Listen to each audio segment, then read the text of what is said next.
తీసుకొచ్చి గదిలో మార్చి మళ్ళీ కట్టారో ఏమో మాయజాలము తెలుసు మంత్రకారడి తెలుసు రెంటి కన్న ఇది ఇంకోటేమో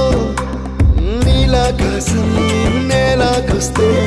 ఇట్టాగే ఉంటాదో ఏమో ఈ సంతోషం దాచాలంటే హృదయాలు ఓ వంద కావాలేమో ఇంతందంగా ఉంటుందా ఈ లోకం ఇన్నాళ్ళు ఈ మనసుకి తెలియాలేదే పాపం